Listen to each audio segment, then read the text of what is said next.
सिन्दूरारुण विग्रहां त्रिनयनां माणिक्यमौलि स्फुरत्तारानायकशेखरां स्मितमुखीमापीनवक्षोरुहां पाणिभ्यामलिपूर्णरत्नचस्कं रक्तोत्पलं बिभ्रतीं सौम्यां रत्नघटस्थरक्तचरणां ध्यायेत् परामम्बिकाम् अरुणां करुणातरङ्गिताक्षीं धृतपाशाङ्कुशपुष्पबाणचापाम् अणिमादिभिरावृता मयूखैः अहमित्येव विभावये भवानीं ध्यायेत् पद्मासनस्थां विकसितवदनां पद्मपत्रायताक्षीं हेमाभां पीतवस्त्रां करकलितलसद्धेम पद्माम्बराङ्गीं सर्वालङ्कारयुक्तां सततमभयदां भक्तनम्रां भवानीं श्रीविद्यां शान्तमूर्तिं सकलसुरनुतां सर्वसम्पत्प्रदात्रीं नारायणी नमोस्तुते।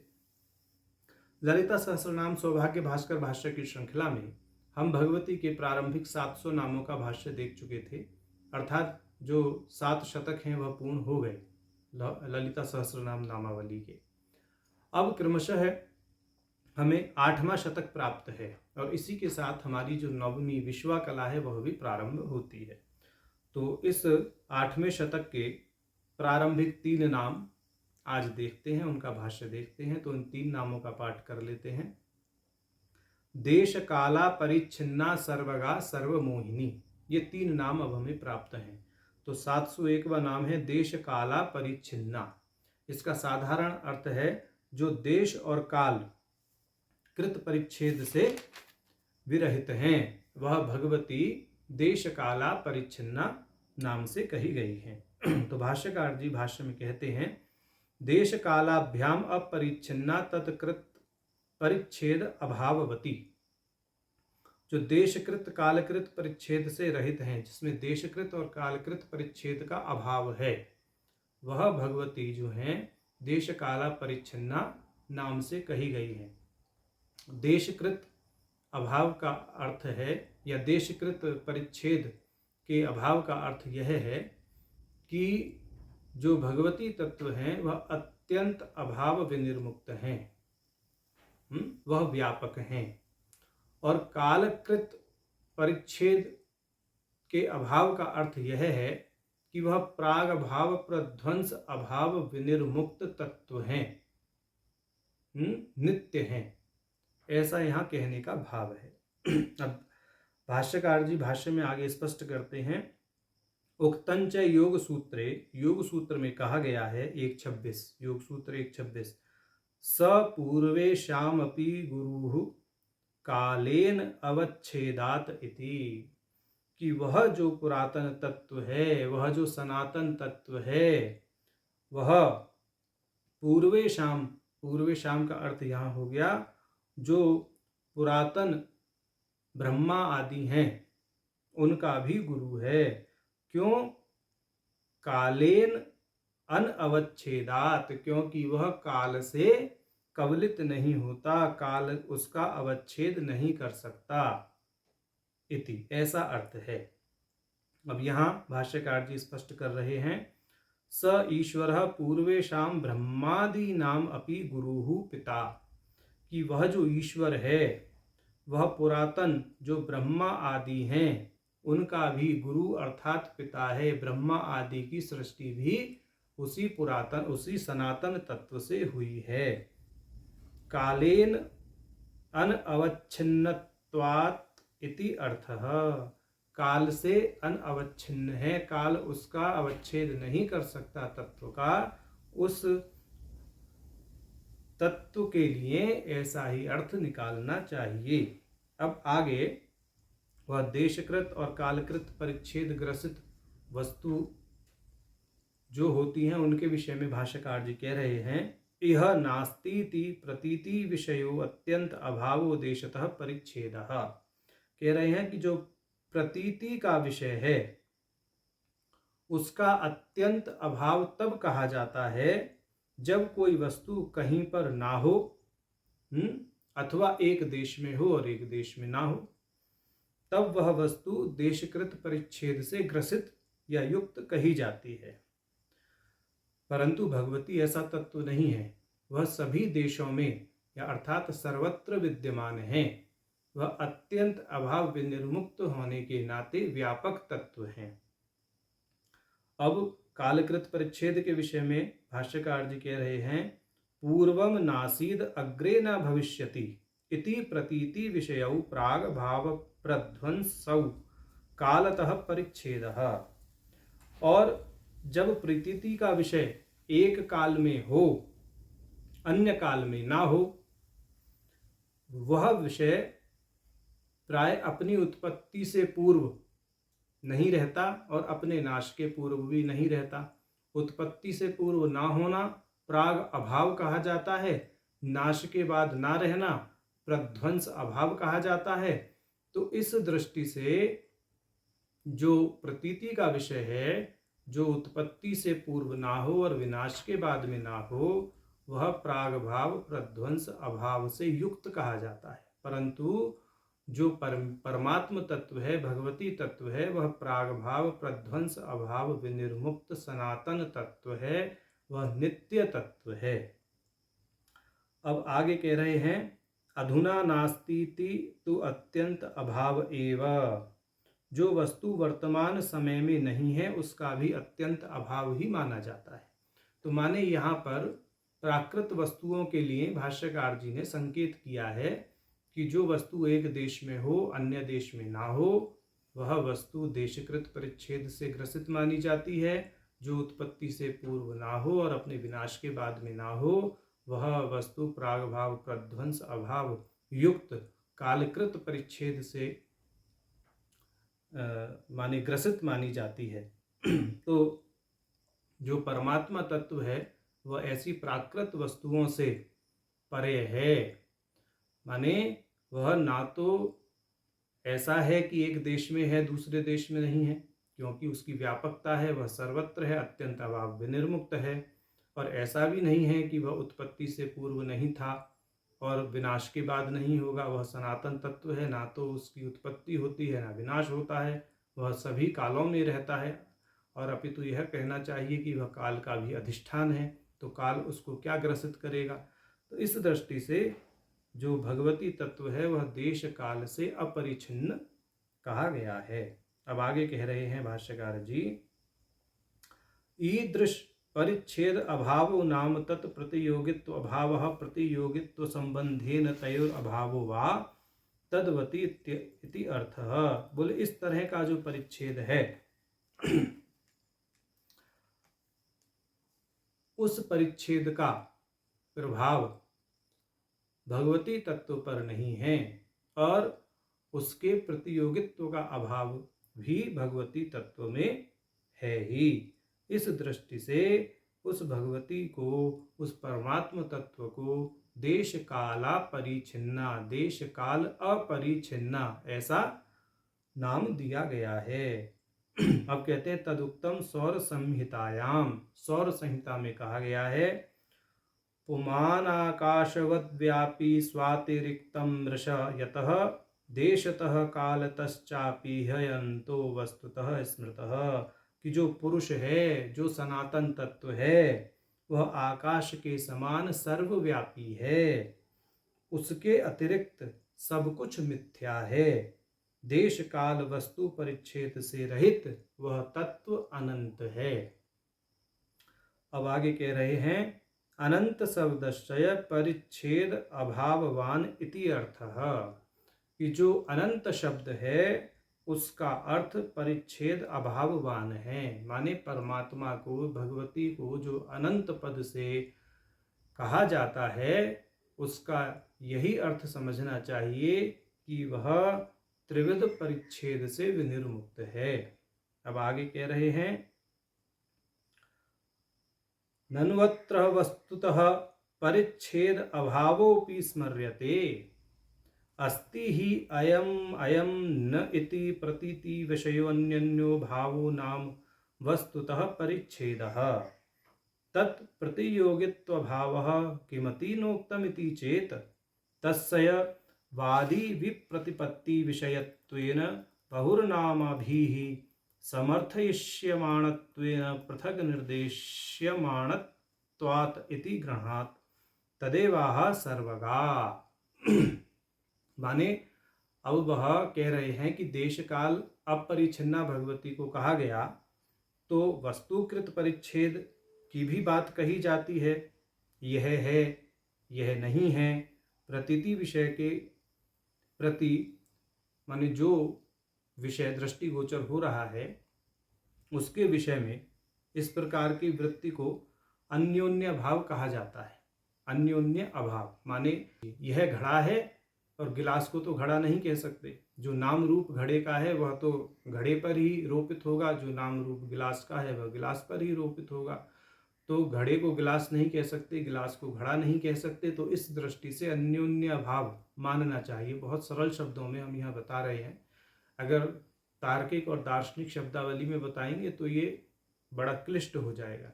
तो घड़ा और गिलास ऐसे दो अलग अलग वस्तु लीजिए। घड़ा गिलास का प्रतियोगी नहीं है, गिलास घड़े का प्रतियोगी नहीं है, दोनों का नाम रूप भिन्न है।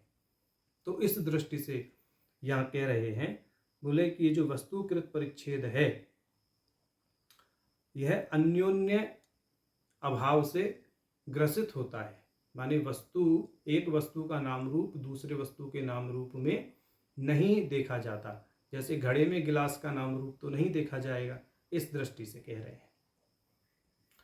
तो यहाँ पर जो भगवती तत्व है वह ऐसा नहीं है, वह अन्योन्य अभाव विनिर्मुक्त है। माने सभी वस्तुओं में वह चेतना अनुस्यूत है, इसलिए उसको क्या कहा, तदेव आहा सर्वगा, इसीलिए वह तत्व सर्वगा नाम से कहा गया है, ऐसा समझना चाहिए। अब आगे 702वां नाम सर्वगा ही है। तो 702वें नाम का यहाँ पर उन्होंने एक तरह से भूमिका वाक्य यहाँ प्रस्तुत कर दिया भाष्यकार जी ने। तो 702वां नाम है सर्वगा, जिसका साधारण अर्थ होता है जो समस्त वस्तु मात्र में अभेद रूप से चेतना के रूप में प्रतिष्ठित हैं, वह भगवती सर्वगा कही गई हैं। भाष्यकार जी भाष्य में कह रहे हैं, सर्वं वस्तु मात्रं गच्छति अभेदेन प्राप्नोति इति सर्वगा। अत्यंताद्वैत्यादीनाडः तदुक्तं वराह पुराणे त्रिमूर्तिषु सृष्टिनामिका श्वेत पर्वते तपश्चरन्ती प्रति ब्रह्मणावरो व्रियताम इति युक्ते देव्या वचनम। ये कह रहे हैं कि जब भगवती श्वेत पर्वत पर सृष्टि नामक शक्ति के रूप में तप कर रही थीं, तब उन्होंने ब्रह्मा से वर मांगा और देवी ने इस प्रकार कहा, भगवन् एक देशे हम नोत्सहे स्थातुमंजसा अतोर्थम त्वाम वरम याचे सर्वगत्वम अभीप्सति। एवमुक्तस्तदा ब्रह्मा सृष्ट्यै देव्यै प्रजापतिः उवाच सर्वरूपे त्वं सर्वगासी भविष्यसि। तो भगवती ने ब्रह्मा जी से कहा, हे पितामह, मैं एक देश में रहना सहन नहीं कर सकती, अतः मैं आपसे यह वर मांगती हूँ कि मैं सर्वगत हो जाऊं। और भगवती के इस प्रकार कहने पर ब्रह्मा जी ने यह कहा कि आप सर्व रूप में सर्वगत हो जाएंगी, अर्थात सभी वस्तुओं से अभिन्न रूप से एकीभूत होकर उनकी चेतना के रूप में उनकी आत्मा हो जाओगी, ऐसा कहा गया। अब इसी क्रम में देवी पुराण का एक वचन भाष्यकार जी यहाँ उद्धृत कर रहे हैं, ईदृश अर्थत्रयमपि अभिप्रेत्योक्तम देवी पुराणे। ऐसा ही अर्थ देवी पुराण में भी निकलता है एक श्लोक में। एक श्लोक या पूरा श्लोक का एक समुच्चय यहाँ दे रहे हैं भाष्यकार जी, कह रहे हैं, देव्या वा एष सिद्धान्तः परमार्थो महामते एषा वेदाश्च यज्ञाश्च स्वर्गश्चैव न संशयः देव्या व्याप्तमिदं सर्वं जगत् स्थावर जंगमम् ईड्यते पूज्यते देवी अन्नपानात्मिका च सा सर्वत्र शांकरी देवी तनूभिर्नामभिश्च सा वृक्षेषु पूर्व्या तथा वायुः व्योमनी अपि स्व अग्नौ च सर्वगा एवं विधा ह्यसौ देवी सदा पूज्या विधानतः ईदृशीं वेत्ति यत् स्वेनां स तस्यामेव लीयते। ये देवी पुराण का वचन है। भगवती विषयक यह सिद्धांत है कि वह भगवती ही वेद हैं, वह ही यज्ञ है। यहाँ यज्ञ का अर्थ बलि के रूप में लिया गया है। वह ही स्वर्ग है, इसमें कोई संशय नहीं है।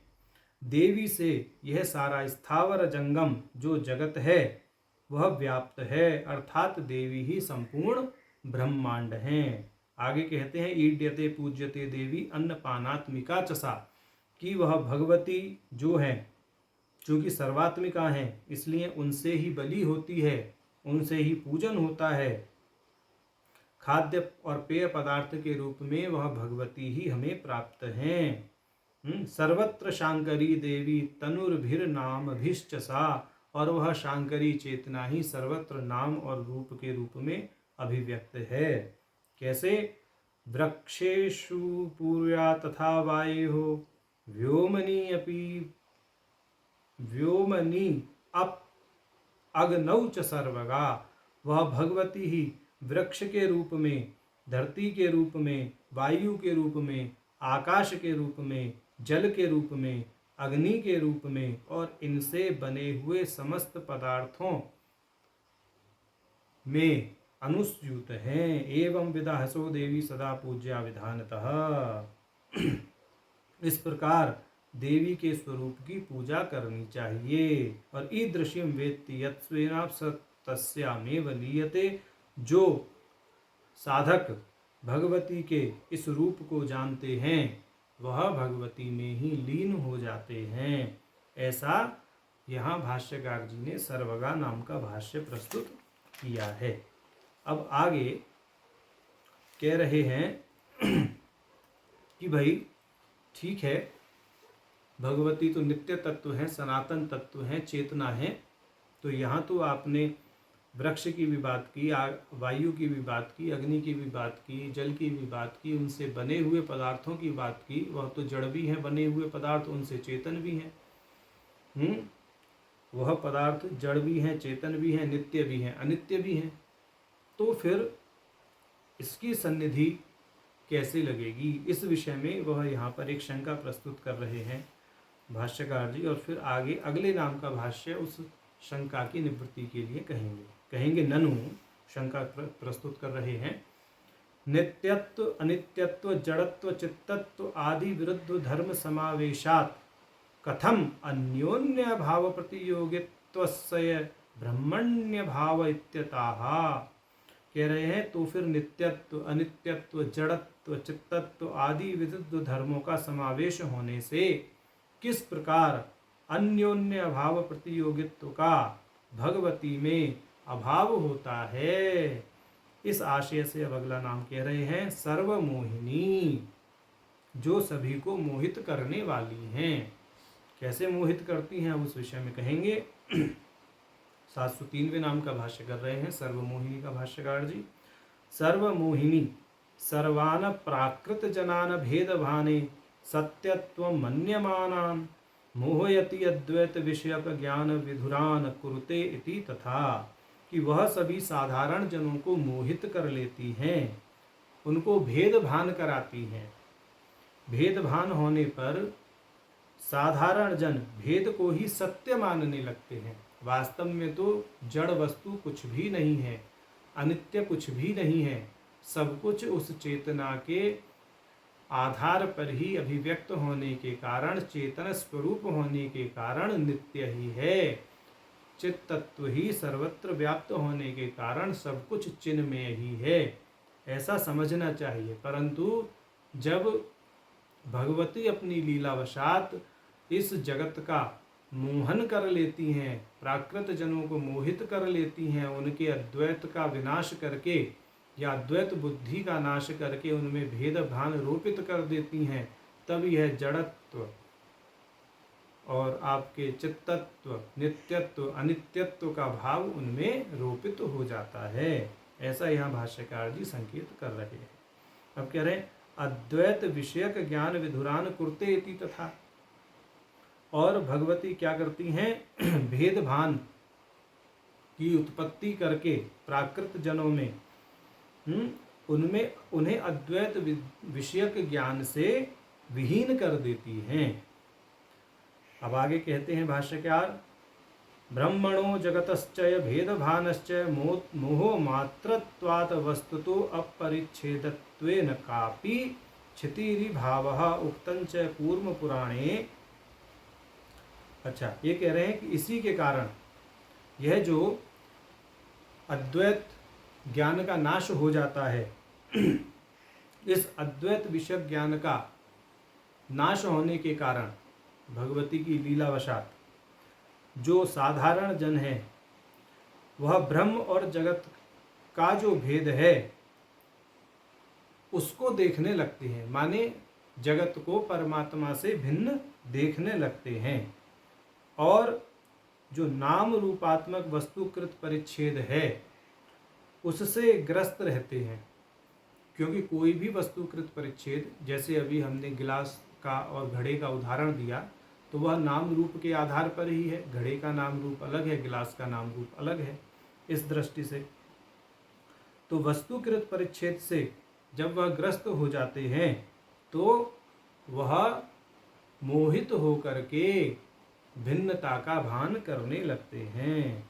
और जो भगवती हैं वह इस तरह का लीला विलास करते हुए भी उस वस्तुकृत परिच्छेद से उत्तीर्ण रहती हैं। उन पर वह वस्तुकृत परिच्छेद माने जो अन्योन्य भाव है, वो उस अन्योन्य अभाव का कोई भी प्रभाव नहीं पड़ता। वह सदैव अन्योन्य अभाव विनिर्मुक्त बनी रहती है, ऐसा कहने का भाव है। अब कहते हैं उक्तंच कूर्म पुराणे, पूर्व पुराण में कहा गया है भक्ति जो शक्ति हैं भगवती शक्ति, उनकी लीला के विषय में कह रहे हैं। शिवेन, भगवान शिव के द्वारा कहा गया, इयं सा परमा शक्तिर्मन्मयी ब्रह्मरूपिणी माया मम प्रयानन्ता ययेदं मोहितं जगत् अनये तज्जगत् सर्वं सदेवासुरमानुषं मोहयामि द्विजश्रेष्ठा सृजामि विसृजामिश्च। कह रहे हैं कि कूर्म पुराण का वचन है कि यह ब्रह्म रूपिणी परमा शक्ति मेरा ही स्वरूप है, ऐसा भगवान शिव कह रहे हैं। यह माया माने जो भगवती तत्व है वह मुझे अत्यंत प्रिय है, यह अनंत है और इसी माया के बल पर यह जगत भ्रम में पड़ा हुआ है।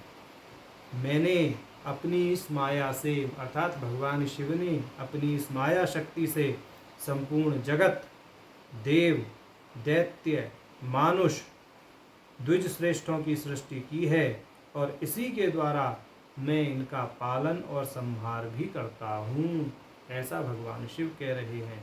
और यह माया शक्ति, यह भगवती तत्व इन समस्त जीवों में इनके कर्मों के अनुसार क्या करता है, क्षोभ उत्पन्न करता है। काल के बल पर, अविद्या के बल पर इनको कर्म के प्रति उन्मुख करता है और कर्म के बल पर यही तत्व इनको क्रिया में अनुरक्त कर देता है। तो यह कार्य घटित होता है, कारण से कार्य में यह लीला उत्पन्न, कारण से जो है माया के बल पर जो कार्य उत्पन्न होता है उसमें यह तीन प्रकार का क्या आता है, एक तरह से कहिए विक्षेप उत्पन्न हो जाता है और भेद भ्रांति उत्पन्न होने के कारण वह जीव परम तत्व से विमुख होकर के, अद्वैत ज्ञान से विमुख होकर के, मोहित होकर के रहते हैं। तो यह सारी लीला वह जो भगवती सर्वमोहिनी हैं, माया हैं, उन्हीं की कारण संपन्न होती है। अब आगे कहते हैं, अत्रैव अर्थात पूर्व पुराण में ही हिमवंतम प्रति देवी वचनम, हिमवान के प्रति भगवती देवी का वचन है। यानि शास्त्राणि दृश्यन्ते लोके अस्मिन् विविधानि तु श्रुति स्मृति विरुद्धानि द्वैतवादरतानि च कपालं कापालं भैरवंश्चैव शाकलं गौतमं मतम् एवं विधानि चान्यानि मोहनार्थानि तानि तु ये कुशास्त्राभियोगेन मोहयन्तीव मानवान् मया सृष्टानि शास्त्राणि मोहा येषाम भवांतरे। बहुत सुंदर वचन है ये। यहाँ पर भगवती कह रही हैं कि हे हिमवान, संसार में जो भी विविध शास्त्र दिखाई देते हैं, विशेषतः जो स्मृति श्रुतियों के विरुद्ध द्वैतवाद का समर्थन करने वाले शास्त्र हैं, जैसे कापाल, भैरव, शाकल, गौतम आदि जो शास्त्र हैं, या इनसे मिलते जुलते जो अन्य शास्त्र हैं, उनका उद्देश्य मोह उत्पन्न करना ही है। जो मानव इन कुशास्त्रों के द्वारा मोहित हो जाते हैं, माने कापालिक शास्त्रों के द्वारा, भैरव, शाकल और गौतम शास्त्रों के द्वारा जो मोहित हो जाते हैं, वे जगत को भी भ्रम में डालते हैं। और यह सब माने ये जो शास्त्र आदि हैं मेरे द्वारा ही रचे गए हैं, और इनका उद्देश्य भ्रमित करना ही है, मोहित करना ही है। जब तक अद्वैत ज्ञान की प्राप्ति नहीं होगी, तपश्चर्या से आप अपने इस द्वैत ज्ञान से उत्तीर्ण नहीं हो जाएंगे, अपनी तपस्या के बल पर, अपनी साधना के बल पर, तब तक इसमें रचे पसे पड़े रहेंगे। और यह लीला भगवती के द्वारा ही रची गई है। और किस लिए रची गई है? इस जगत को मोहित करने के लिए। ऐसा यहाँ भगवती ने स्पष्ट कहा है। मया सृष्टानि शास्त्राणि मोहायेषां भवांतरे, स्पष्ट कहा भगवती ने। तो इस प्रकार का यह वचन है। अब आगे सूत संहिता का प्रमाण दे रहे हैं भाष्यकार जी इसी क्रम में कि इति सूत संहितायाम अपि, सूत संहिता में भी ऐसा ही कहा गया है। प्रसादहीनाः पापनिष्ठा मोहिता मायया जनाः नैव जानन्ति देवेशं जन्म नाशादि पीड़िताः, कि जो मेरी कृपा से वंचित हैं, यानी प्रसादहीन हैं, पापनिष्ठ हैं, वे माया के द्वारा मोहित रहते हैं। नैव जानन्ति देवेशम, और वह परमात्मा के जो वस्तु स्वरूप है उससे अनविज्ञ रहते हैं। और जन्म नाशादि पीड़िता, और जन्म और मृत्यु से ग्रसित रहते हैं। तो यह सारी लीला भगवती तत्व के आधार पर ही संपन्न होती है। इसलिए भगवती का नाम सर्वमोहिनी कहा गया है। अब आगे कह रहे हैं, इस सर्वमोहिनी नाम का दूसरा भाष्य कर रहे हैं। सर्वम त्रलोक्यम मोहयतीति वा, कि जो तीनों लोकों को मोहित करती हैं वह भगवती सर्वमोहिनी कही गई हैं। अब आगे कहते हैं, अलग दृष्टि से भाष्य कर रहे हैं एक पंक्ति में, त्रैलोक्य मोहन चक्र विद्यो भय रूपा इति यावत, कि जो भगवती हैं श्री चक्रगत, जो त्रैलोक्य मोहन चक्र है प्रथम आवरण, उस चक्र के रूप में और उसकी विद्या के रूप में जो अभिव्यक्त हैं वह सर्वमोहिनी नाम से कही गई हैं। ऐसा यहाँ भाष्यकार जी ने सर्वमोहिनी नाम का भाष्य प्रस्तुत किया है। तो आज हमने भगवती के 701 से 703 इन 3 नामों का भाष्य देखा। नारायण।